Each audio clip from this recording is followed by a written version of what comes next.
I'm sorry you had to cut your morning fishing short for this, Doc. Oh, she's a beauty, ain't she?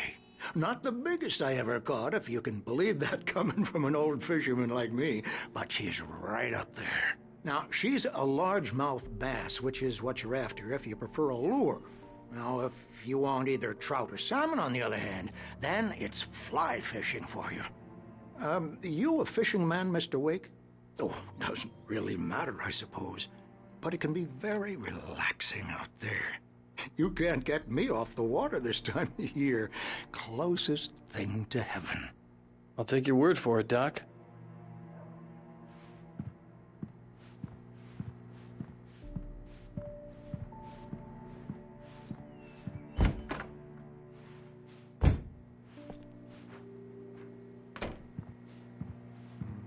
Thank you for testing the lights, Mr.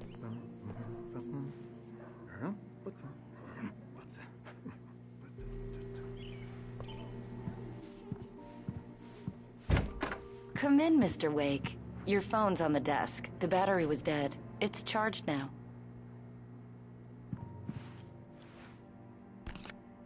Have you started looking for my wife yet? My men are already on it. Now, can you tell me what happened? I'm not sure. I can't remember. We were arguing. I walked out of the cabin. The cabin on Cauldron Lake? How did you end up at Stucky's gas station? I wanted to tell her what had happened last night, but I couldn't. She'd lock me up. Excuse me. I need to take this. Hello? Alice, please help me. Alice? Stop talking to the law. You'll do exactly what I say if you ever want to see your wife again. Who is this? Go to the back lot. There's a hole in the fence on the left. Look inside the junker. I left a little something there to convince you we're all on the same page here. After you ditch the cops, you're gonna meet me in Elderwood National Park. There's a spot called Lover's Peak. Mr. Wake, can I help you with anything? Don't do nothing stupid, pal. We're watching you. I need to get some air. The sheriff said I could go out back. Hey! Hey! I need more light in here. God. Yeah, it's Mulligan here. I'm at I don't like the goddamn shadows in here. Hey! Wait. Hey! Hey, mister! Hey, can you turn the lights on? The deputies, they don't understand. They won't listen to me. I need it to be bright in here. The early morning light hurt my eyes and made my head ache. The man on the phone had said, go through the fence on the left.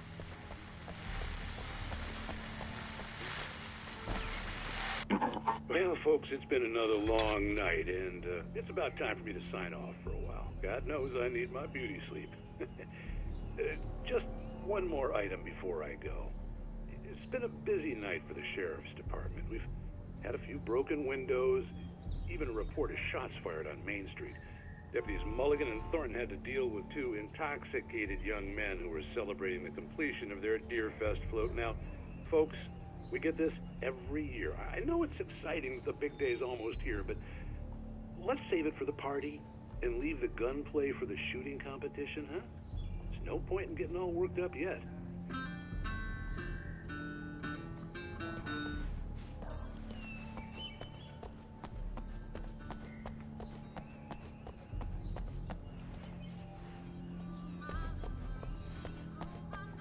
The caller had told me to find a hole in the fence behind the police station.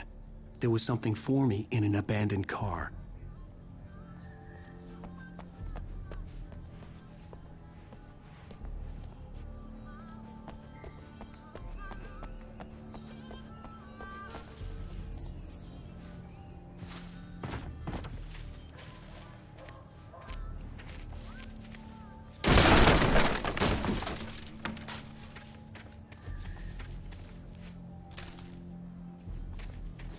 Alice's driver's license had been placed on the front seat. The caller meant business. Barry? Ow! Ow! Thank God! Where the hell have you been? I've been trying to reach you for a week, you and Alice. Oh, I've been worried sick. I flew out yesterday. I'm here in Bright Falls. Barry, listen to me. I'm at the sheriff's station. Come and get me. I can't talk now. Ow! What the hell is going on? I had to get the sheriff to let me go. I needed to get to Elderwood National Park to meet Alice's kidnappers.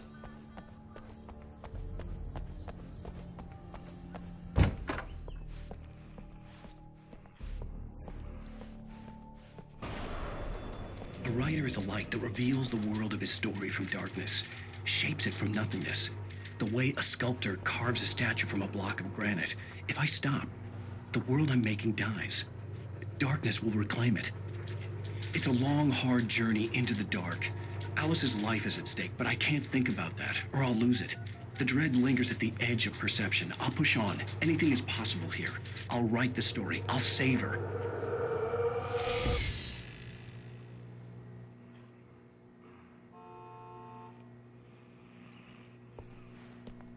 Marvelous, sir. I just wanted to settle all the damage the Anderson brothers might have inadvertently caused on their recent and regrettable little outing. Are you feeling any better, Mr. Wake? I'd like to leave. Am I free to go? Well, we still need to talk about... Am I under arrest? No, of course not. But I need to know where you'll be staying so I can get in touch with you. I'd avoid the motel. The Majestic is known for its roaches. The cabins at Elderwood are pretty nice, though. That sounds perfect. I'm Dr. Emil Hartman. I'd like to invite you to stay at Cauldron Lake Lodge. Did you talk to my wife? I had the pleasure of discussing your situation with her on several occasions. Did you set something up with her? I invited her here. My clinic is a place where... Oh! Hey! Oh, my! Take it easy. Hey, nobody move! Get your hands off of my client! Who are you? I'm Barry Wheeler, his agent. If you have business with Mr. Wake, you talk to me. You yokels won't know what hit you once I sick my lawyers on your asses. No harm done, Sarah. I'm all right. I don't want to press charges. Mr. Wake, my offer still stands. Get me out of here. What the hell was that about, Al? We don't need a replay of that thing with the paparazzi. I thought they were gonna lock you up.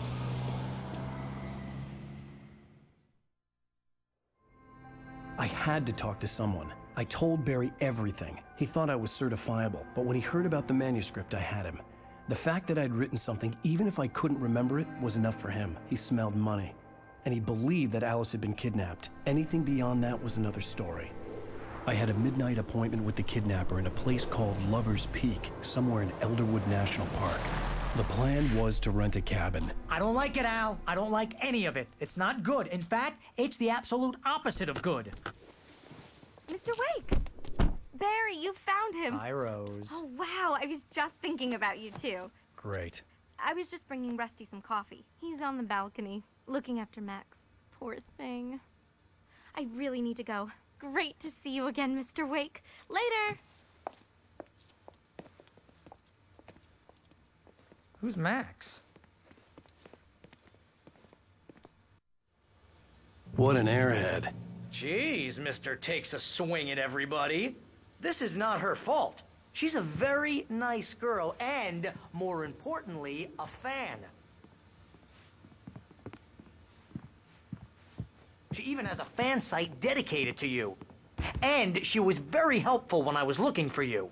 Seriously, Al, what you were saying in the car, just listen to yourself. What, you shot a guy and his body just disappeared? When was the last time you slept? What, are you high? Have you been drinking? No! Look, Barry, I'm missing a week, and someone's got Alice, and everything's just... Do you understand what it sounds like when you say stuff like that? Don't get me wrong, it's a good story, could be a bestseller. But when you start confusing fiction with reality, you're buying yourself a ticket to the funny farm. Wait here.